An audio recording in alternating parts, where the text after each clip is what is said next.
Today I'm very happy to introduce Rachelle Saunders, who is a host and producer of the podcast Science for the People.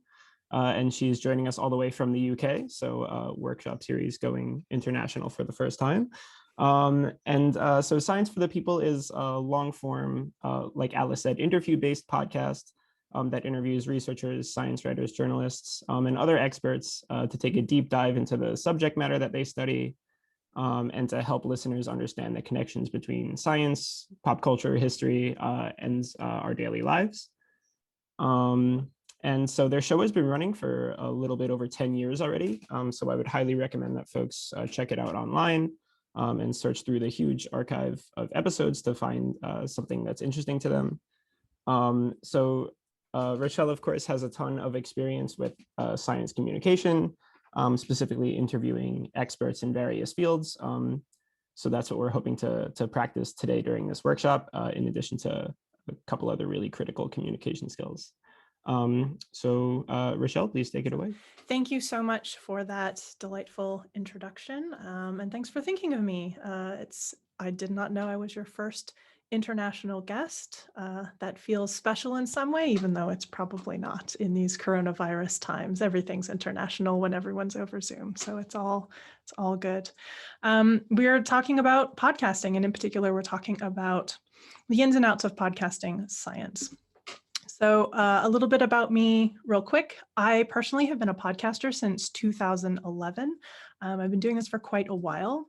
I'm not actually a scientist. I have a high school education in some science, but I didn't go to university for science. Don't have a PhD. Never tried to get one. I don't even have a university degree. I am definitely not a scientist. I am, as I frequently say, an enthusiastic layperson. I read a lot of pop science. I'm a big nerd, but I am not what I would call a pro. I'm actually a programmer and a technical product manager. I work in the tech and cybersecurity industry. So one of the things I'm working on right now is helping build a product that teaches teenagers the technical skills of cybersecurity, because there's a big shortage in that industry. So we're trying to teach those technical skills. And obviously programming is a kind of science, I guess, but it's not generally what we think about when we think about university level science. I'm a nerd of many kinds. I also play D&D. I'm a DM. All the nerd things, I do probably most of them. Nerds tend to come in a rainbow, so I am a particular type of rainbow. And I've been a podcast listener since long before I was a podcaster. I've been listening to podcasts since around 2005, might have been a little bit before, but I was an early adopter insofar as listening to podcasts. I have been passionately in love with podcasts for a very, very long time. I've listened to a wide variety. I have many podcasts on my playlist, and I will continue to be listening to podcasts long into the future. A little bit more about my podcast. James gave a great kind of high-level overview, but a couple of important things to note. My podcast is not ad-supported.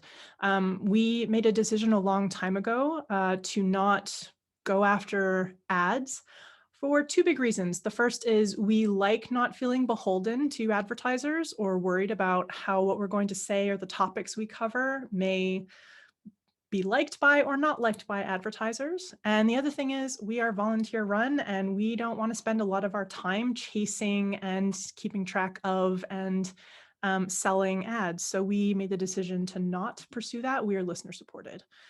We're mostly volunteer gig. We are a listener supported show. We've got Patreon, but we don't have tons and tons of money coming in. We mostly use that to fund the cost of the show.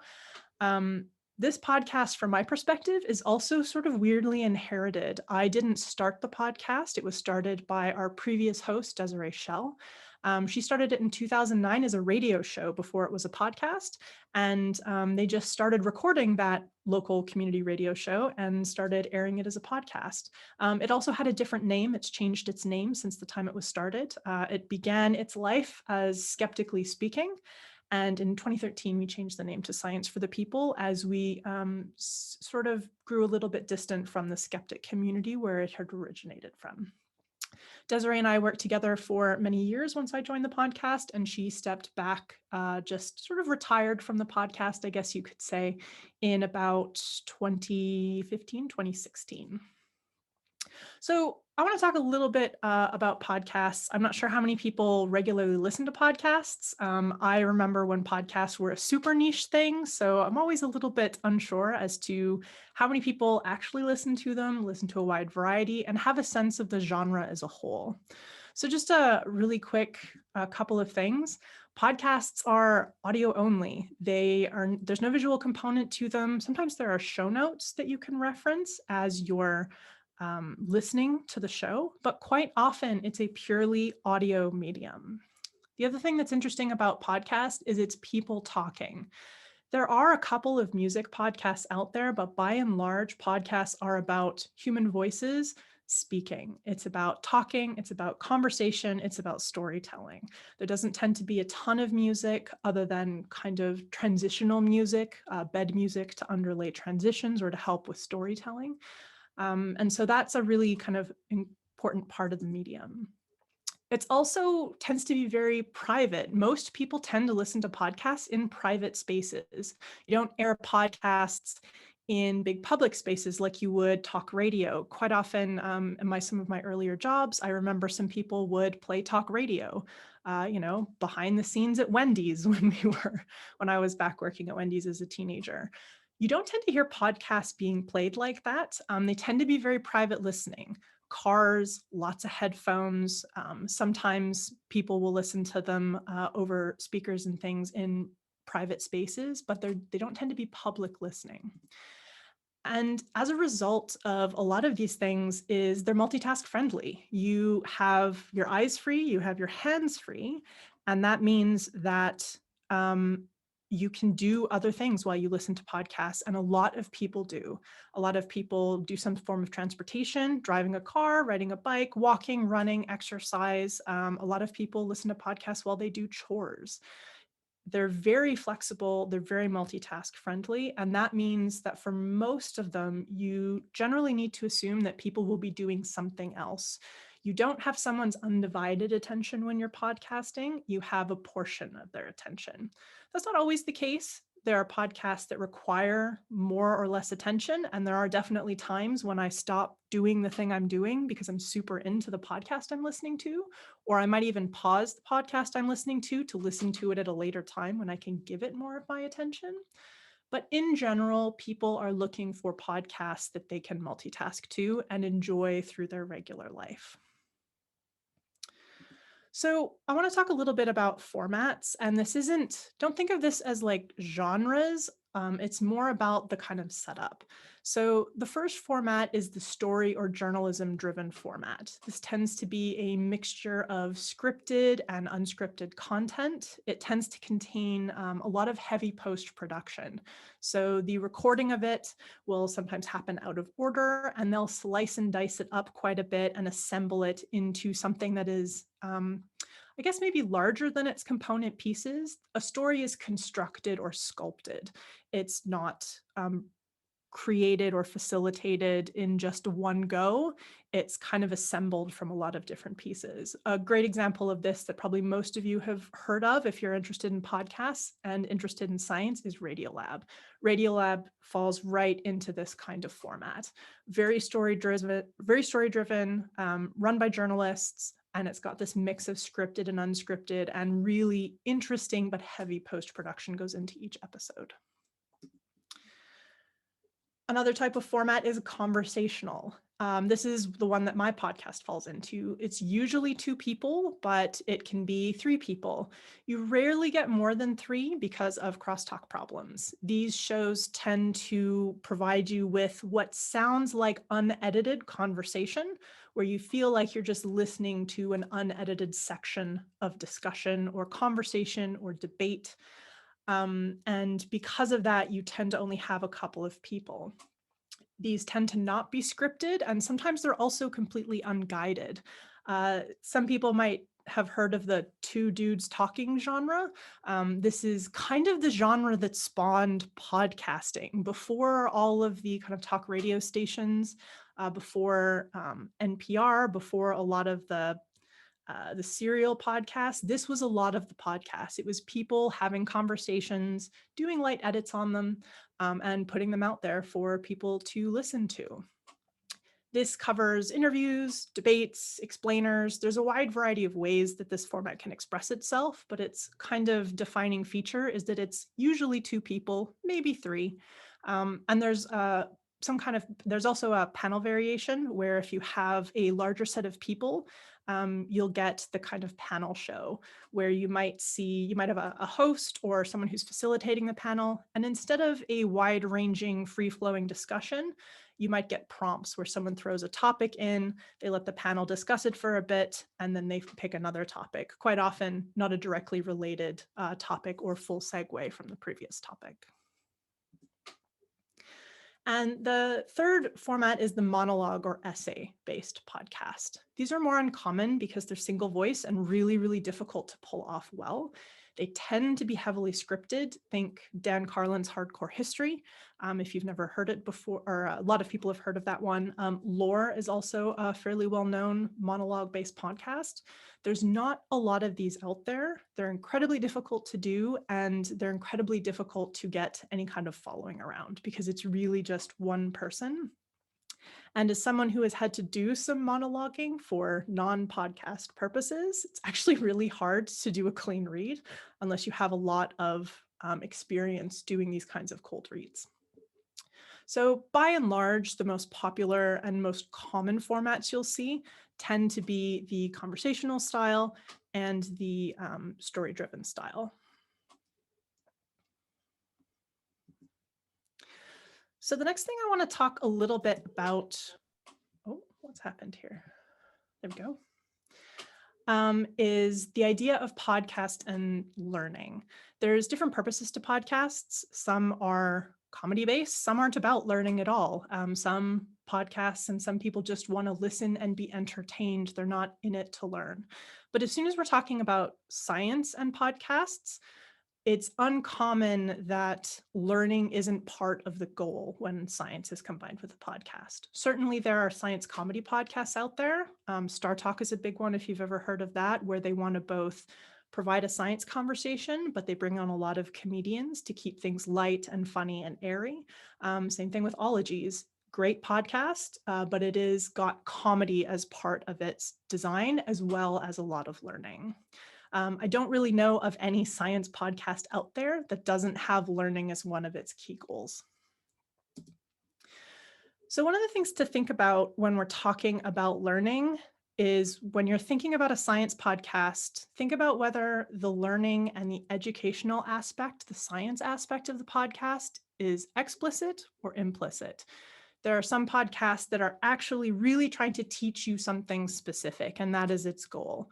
We are an explainer. We want to take you from point A to point B to point C, and we want to make sure you leave understanding something new. That's the goal. But there's also implicit teaching, and a lot of science podcasts tend to fall into this one. And this is more about, we want to have an interesting conversation or pique your interest in something. Maybe you leave having learned something, but we aren't explicitly trying to teach you something very specific. They tend to be more about fascinating people instead of teaching explicitly or encouraging people to go and explore a topic or think about a topic in a different way. Both are really valuable, but you take a different approach depending on which one you're after. This is kind of similar, but a little bit different as to educate versus fascinate. Is your goal specifically, again, to teach someone? Is the underlying desire to transfer the information, or is it to delight and fascinate people? Are you looking to engage people before you worry about whether or not they're learning anything new or specific? And the last one is whether you're teaching someone straight up or whether you're facilitating a learning environment. Are you, again, explicitly trying to share information? Are you transferring information? Or are you creating a kind of friendly environment that is conducive to some implicit learning? Science for the People, the podcast that I'm a part of, we're very much in the implicit side of this. We aren't concerned about people leaving with anything specific. That's not how we approach our podcast or the conversations we have with our guests.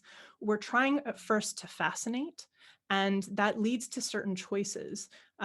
When I read a book or start a topic and think about preparing an interview with that guest, I often don't go into the 101 stuff, the very basic setup. I make a lot of assumptions about what our audience will already come knowing. And I kind of skip over that stuff in favor of drilling into the more interesting stuff that they probably almost certainly will have never heard before, or some of the more complex things in the book or in the argument or in the paper that I personally find more fascinating. And I know a lot of our listeners do as well. And my role is not to try and teach anything. And in fact, I also don't feel like it's our guests' role to teach anything specific, even though they're the expert in whatever it is they're here to talk about. I think of us more as facilitating a conversation. And I quite often tell our guests that if somebody leaves and has to go look up a couple of things because maybe they didn't understand it, or maybe they were so fascinated that they want to learn more, for me and our podcast, that's a total win. That's what we want to have happen. We want to pique your interest. We want to have you look at something in a slightly different way if you already knew it. And we would love for you to go and keep looking at it outside of our podcast. That's really our goal. There are a lot of podcasts that fall on an entirely different side of the spectrum. They want you to learn something more specifically. How Stuff Works is a great example of a podcast that is explicitly teaching. They're a comedy podcast. They have a lot of fun while they do it, but they're definitely trying to teach you something that they assume probably you don't know. So when I think about the podcast dress code, this is where we think about, in the same way when we're talking about a business, what's the vibe? What's the brand? How does that combine with the goals of the podcast? And just like any form of entertainment, there's the kind of standard things you'd think. There's very formal toned podcasts where everyone feels like they're presenting something very formal. The language is more formal. There's not a lot of room or space for casual conversation. It's to the point, let's get things going. Down the spectrum, we have something more business casual. It feels a little bit more chill, but you can tell that a lot of people are still working at it. They're very focused on their end goal. And I find that a lot of podcasts that have a lot of heavy production value tend to fall into one of these two camps. Even if they're being kind of clever and cute, they do tend to have a tone that slides either into formal or a business casual vibe underneath a kind of gloss of something lighter. Then you have something super casual. I see Science for the People generally as falling somewhere between the business casual and casual lines here. We are just trying to have a fascinating, interesting conversation with our guests.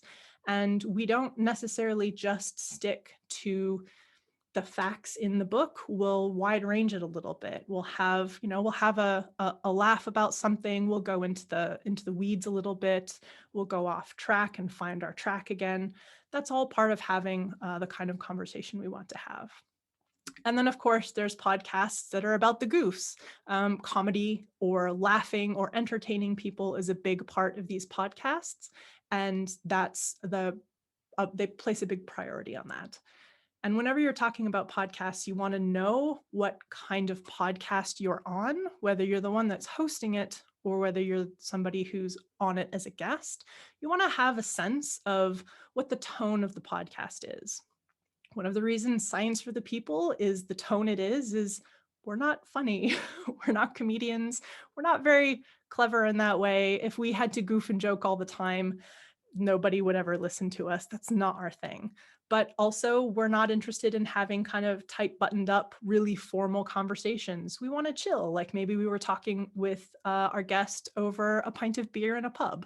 That's the kind of vibe that we're looking for our show to have. But it's not the right vibe for all shows. So it depends on what your goals are and the kind of audience you're interested in talking to. Speaking about audiences, audience expectation matters a lot.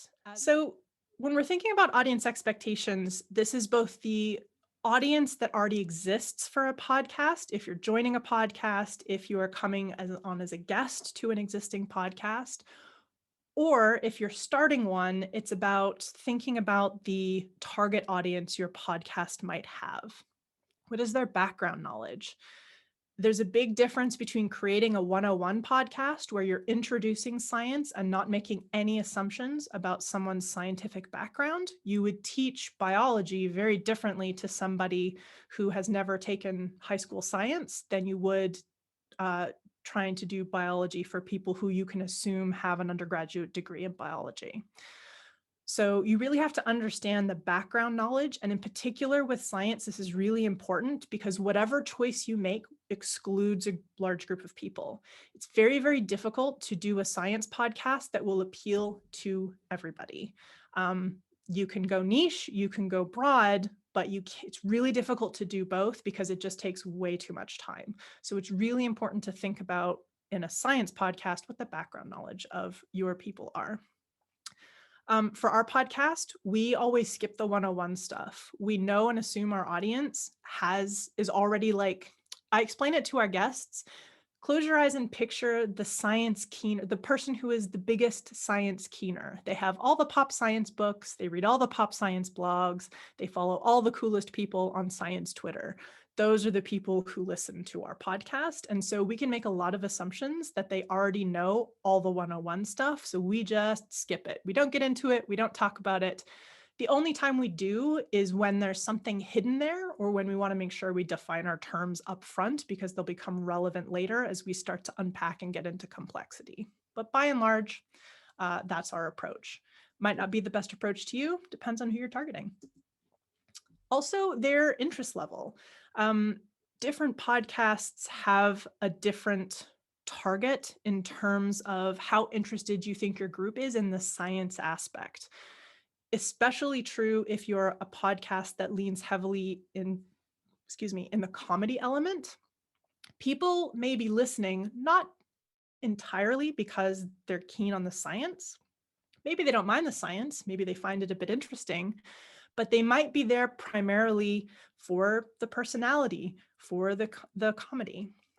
Anybody who knows the McElroy family, they have a bit of a podcasting empire. There's a science podcast in their repertoire that Justin McElroy does with his wife, Sydney, called Sawbones. It's a great medical history podcast. It's absolutely fabulous. An interesting thing about that podcast is that different people are there for different reasons. Some people are there because they love the McElroys. There's a lot of really interesting chemistry between Justin and Sydney as they talk through medical history. But that's going to impact how interested they are in the actual science. If they pulled out all the McElroy stuff and the kind of goofs and the funny, I'm sure a lot of that audience would leave. They care less about the science than they do about that chemistry. So it's important to know what the interest level is.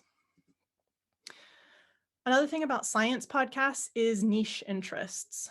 Not all podcasts need to deal with all of possible science. You can pick a niche. And this is one of the things that podcasts do really well is find a niche and make something that niche really cares about.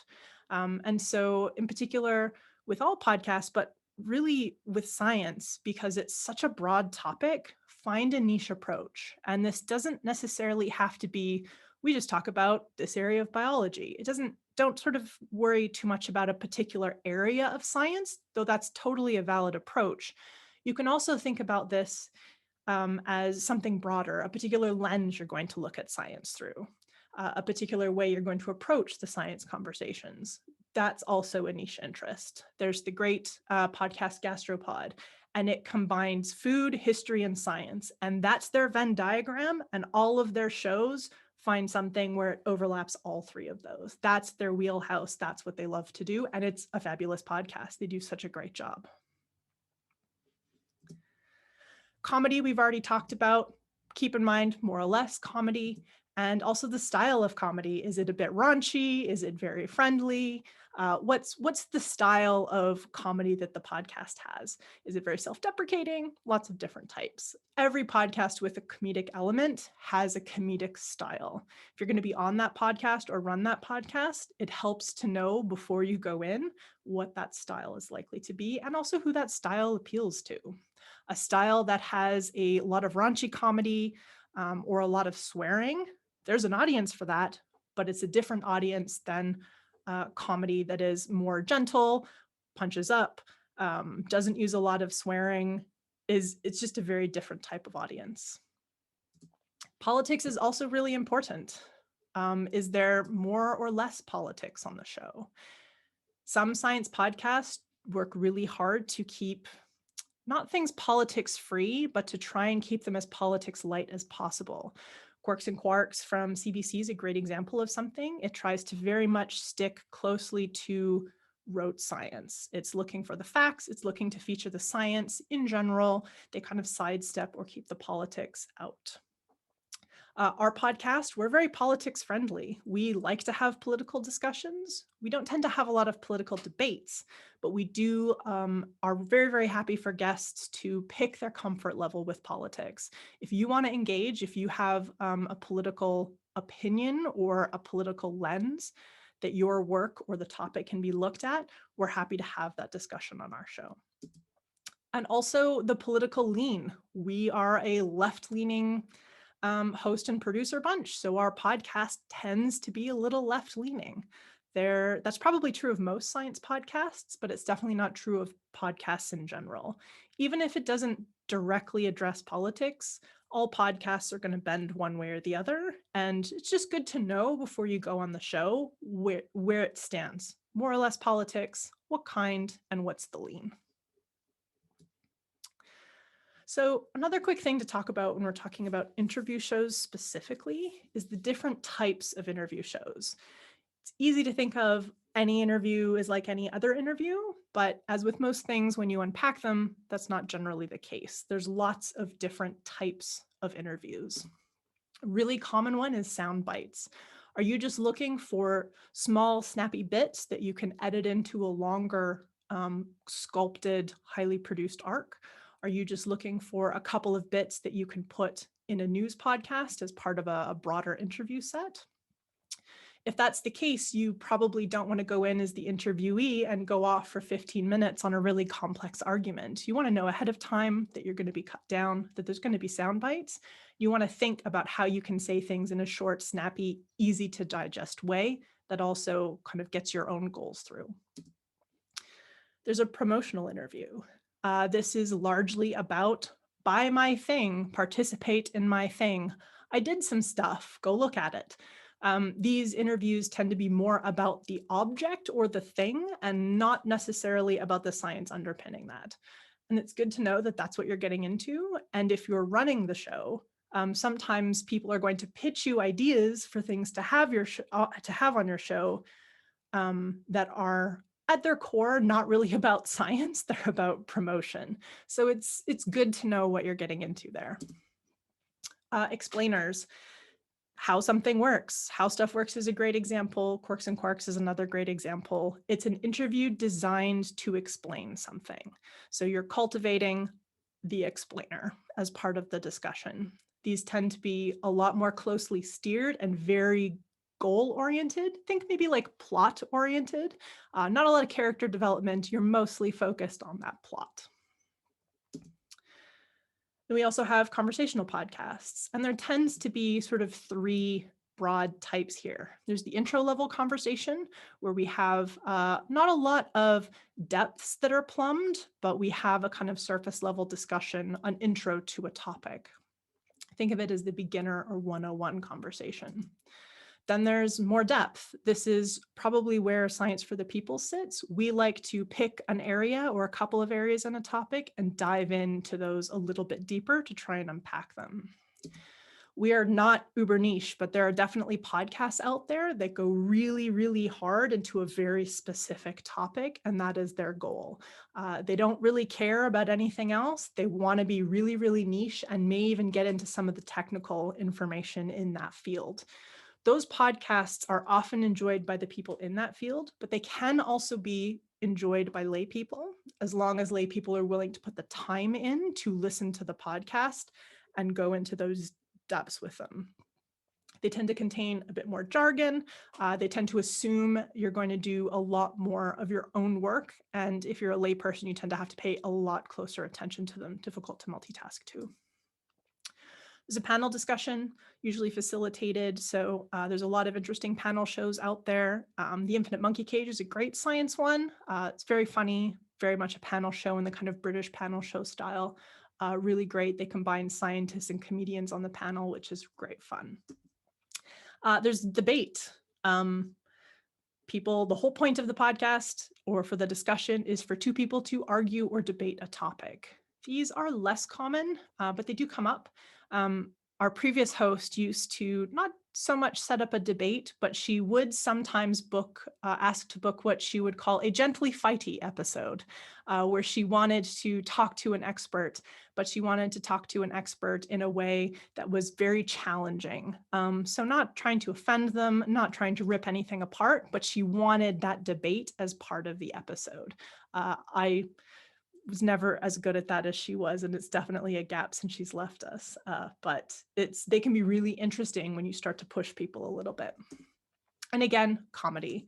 And it's important to know which one you're in. So whether it's your podcast that you're creating, or you've been asked to be on a podcast, or you're pitching to a podcast, it's always important to know which one you're in.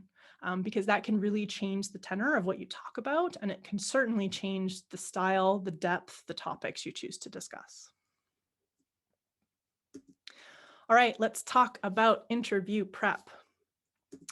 This is the most important one, and it seems really obvious, but it's the one that surprises our guests the most. It's read the book, do the research. We interview a lot of people on the books they've written, quite often scientists or journalists who write pop science books, sometimes more hardcore books as well. And to a person, they are always shocked that our hosts read the book entirely from cover to cover. They are surprised by this. This is what we're known for reading the book cover to cover. And we're always surprised that other people are surprised about this, but it's really important. A lot of PR people will hand you like a list of questions you can ask, and we never even look at those. We just throw them away, because if you actually read the material and do the research, you can quite often find a lot of really interesting stuff in there, and a way of getting a layperson into the content in a way that a PR person would never have thought of. And to be frank, most PR people haven't read the book either. So it's really, really important. Obviously, I frame this as if there's a book specifically that you're interviewing on, but it just means if there's a paper, read the paper, read the papers, spend the time, do the research, have a look at what you're talking about. And the next one is to highlight the interesting. You don't have to create and teach someone something. That's not generally the point for a lot of interviewers. It can be, but that's a whole different kind of prep, because you're really prepping to guide someone else to teach something, which is a very complicated thing. So it's better to highlight interesting things. People are listening because it's entertaining and fascinating content. So give them that. If you're going to go and sit and explain the basics of evolution, you're probably going to lose a bunch of people. That's probably not why they're there. So think about when you're reading something, what interests you? What are the hooks in here, or the things that you're reacting to when you're reading the paper, when you're trying to understand the information in it? What things are confusing? What things are interesting to you? What things made you go, I wonder why that is? One of the tricks I use is when I'm marking up a book. So when I'm reading a book, I'm highlighting it, or when I'm reading a paper, I tend to use a lot of highlights. And I also tend to use, on physical papers and books, Post-it notes. And I put little Post-it notes on them, and then I'll write just like emojis or little exclamation points, or sometimes question marks, or sometimes like little angry faces. And that helps me later on when I'm prepping the interview and going through my highlights to understand what my initial reaction to something was. Because later on in the book, after I've read it, or after I've understood the material a bit better, I may have forgotten what my initial response is. And that initial response can be a great way into a powerful conversation, even if that's not your response now that you better understand the material. So it's really important when you're doing some of the research and the prep to try and capture some of what initially captivated you, whether it was confusing, whether it was anger-inducing, whether it was delightful, whether it was humorous. It's always such a great way into a topic. It's a great hook. It's important to remember, if you're the interviewer, that you are not the expert. This is so important. The worst interview I ever did in my life, after still to this day in 10 years, was on the topic of programming. I am too close to it. I don't know how to create an interesting conversation about programming for a non-programmer. I'm just too close to it. I can't see the forest for the trees there. I always find that knowing too much about something is a dangerous place to be as an interviewer, because it encourages you to talk too much. It encourages you to do too much setup. And it also means that you're making a bunch of assumptions about what the guest is going to say or what their response is going to be. It's a really dangerous place to sit. My advice is to always under-prepare rather than over-prepare. I tend to do a bunch of research, make some highlights and some notes, and I tend to do that like at least a week out. And then I put it away and don't look at it for a little while. And then a day before my interview, I have a quick look, I put a timer on, and I spend an hour going through it. And some of it now is through a little bit of a fog or a haze of, I don't entirely remember it, but I remember it enough that I know that some things are connected. And I find, for me, that's a really good headspace to be in, because it's easier to figure out how to construct or how to group things, or what some of the most interesting connections are there. So if you have to lean one way or the other, my take is it's better to under-prepare rather than over-prepare. Keep in mind that you're a shepherd of a conversation. You aren't trying to steer it necessarily. You're not sort of leading it, but you are gently prodding it in a direction. Sometimes it may wander away. That's okay. There's some interesting side journeys that you might want to take that could be really fascinating, but you want to have some sense of where the important stops along the way are that you want to hit. That's really important. I organize my interviews by topic. I kind of group things by topic. And within those little topic clumps, I also group those things sort of in some smaller sections. And that's because I want to organize for a quick scan. When I'm leading a discussion or running an interview, I mostly want to be able to listen. And so I want to look at my notes and be able to scan them really, really quickly to figure out where we are, what some of the things are we've already talked about, so I can tick them off and know that I don't need to go back to them. And then also try and figure out, at any moment, should the guest wrap up what they're saying, what's the next best topic that will sound very natural for us to move into. I don't create very rigid outlines, because if you're trying to create a conversation, it's very difficult to stick to an outline. It doesn't create a flowing conversation. It creates something rigid that doesn't feel natural. And part of feeling natural is being able to go with the flow with the conversation. Identifying the key topics, like I said, organizing stuff by topic and kind of grouping them together in meaningful ways that you can scan and understand quickly at a glance.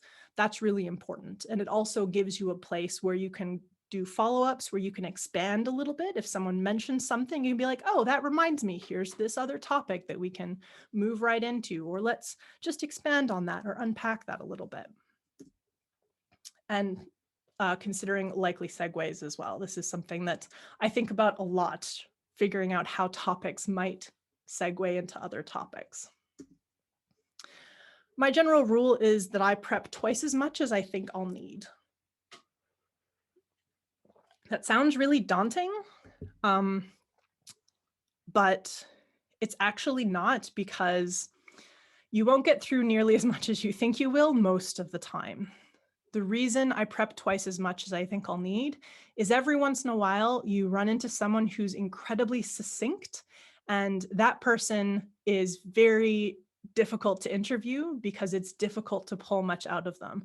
And the twice as much allows me to get more out of that person, but twice as much also means that whatever topic, wherever the conversation goes, I probably have a little clump that we can get into, so it doesn't feel like I have to artificially redirect us somewhere. And I try and provide my guests a topic list. some understanding of what topics I'm interested in talking about or that are most likely to come up, or if there's topics I'm interested in avoiding, what those topics are and why I'm avoiding them. So a good example is I did an interview a few weeks back that hasn't aired yet with a guy that wrote a book on ending hunger and the complicated pieces of doing that while also trying not to destroy the world from a sustainability standpoint. Those two things are actually quite at odds when you dig into the details. And one of the things he covers extensively in the book is GMOs. Makes total sense to talk about GMOs in that book. We've done a couple of episodes entirely about GMOs. So when I got him on the line, I said, hey, by the way, I don't really want to talk about GMOs today, not because they're not interesting, but because we've done that show. And there's way more in your book that isn't that I want to get into. So I just gave that guest an FYI. He was cool with it. And it meant that we were able to stay closer to the topics that our audience hadn't heard before, which is what we wanted. So it's always a good idea to provide some topic guidance if you're the interviewer, so that the interviewee isn't terribly blindsided by something that you're going to say or by a topic that comes up. If you're the interviewee, there's some really important prep that you can do too. The first is refresh. If it's been a little while, refresh yourself. Go through the information the day before or the morning of, and just get it fresh in your head. One of the biggest challenges we have is interviewing journalists who sometimes write the most amazing science books, but if you don't catch them while that book is still in there, then they can't talk at much depth because they've already moved on to the next topic and it's already started to filter out of their brain. This isn't generally a problem with research scientists because they live and breathe the work. They don't forget it. They just know it better than they could ever put it in a book. So it, to some extent, depends on where your expertise lies. But if it's something you feel you could be rusty in, it's a good idea just to spend a little bit of time refreshing before you get into, before you go to the interview. So it's a little bit more top of mind. Get a topic outline. If it hasn't been offered to you, ask for it. Just ask for a quick overview of the topics that are likely to come up. Really, really valuable to help you understand if you need to refresh and also what's likely to come up. Learn the show context. All that stuff we talked about earlier. If you're going to be on a podcast, get some sense of what type of podcast it is. What are their goals?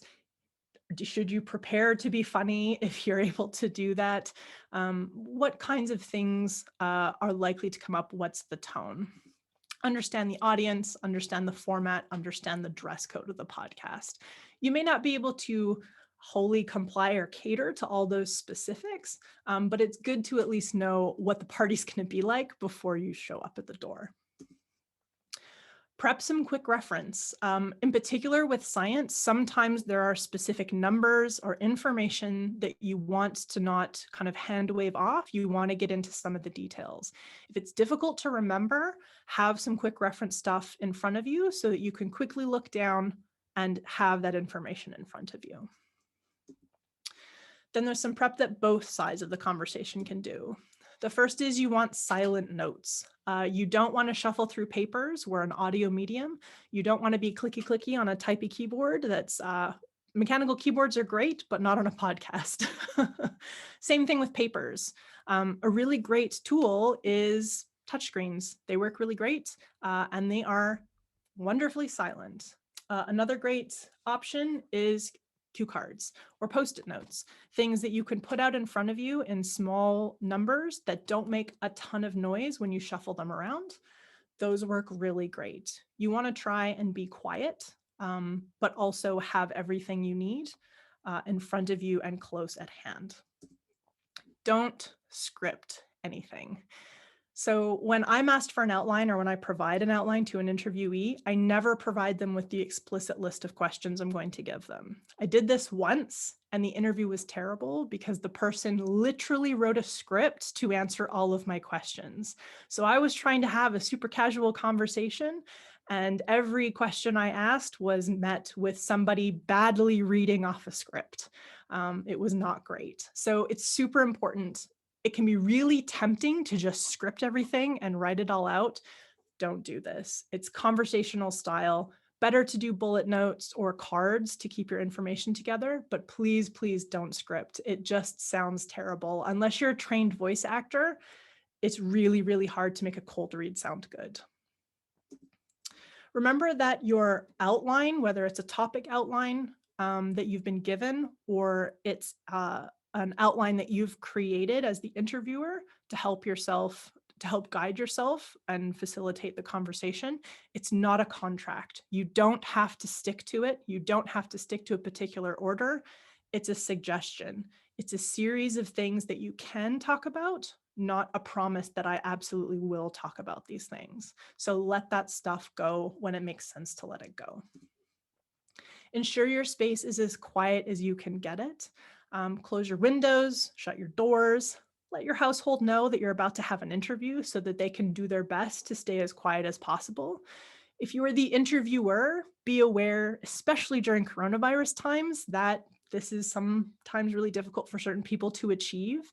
And the best way to handle this, and this is actually something I tell everybody who appears on our podcast, is if there's a background noise, a dog barking, an ambulance that goes by, don't try and fight it, just pause. We'll let the sound resolve itself. Then it makes it really easy to edit it out later, and we'll pick back up when the room is quiet.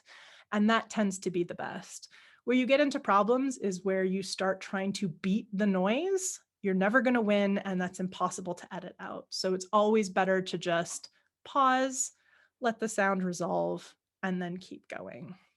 But a quiet space can make a big difference. Test your sound beforehand. It's really helpful if you can double check your sound on your own computer. Make sure you have headphones. Make sure if you've got a headset mic, have that plugged in. Make sure that the inputs are all working. All of the tools that most people now use to talk remotely have a way to test your microphone and play it back to yourself to see how you sound. Really quick and easy, and it means that you sound good and you know you sound good before you get started. Get comfortable. Don't be standing firmly at attention and like rigid or somewhere uncomfortable. It's going to be very, very difficult to sustain that, especially if it's a conversation that's going to go for a little while. And you want to have a visible clock in front of you if you can. This can be really useful in terms of timing to try and get a sense of how long things are taking. Okay, so we're going to do breakout. I believe we have organized breakout groups of 3. And this is one of 2 breakout sessions. And this one's all around preparing an interview. So the first piece of this is just in a sort of quick round robin. Each person should give a really quick elevator pitch of what your area of science is. Just enough so someone can get a sense, well enough to start thinking about some ways they would ask you more about that topic. So you're just giving someone a little taste to get them started. Afterwards, take 10 minutes to prep 5 to 8 questions for each person based on this pitch, but don't answer them yet. You can either do this individually, kind of on your own, or if you want to group think them and brainstorm, you can totally do it. Just resist the urge to answer any questions right now. Just think about the questions you want to ask. Later on, everyone is going to get a chance to interview and be interviewed in these same groups. So we will come back and use these questions later.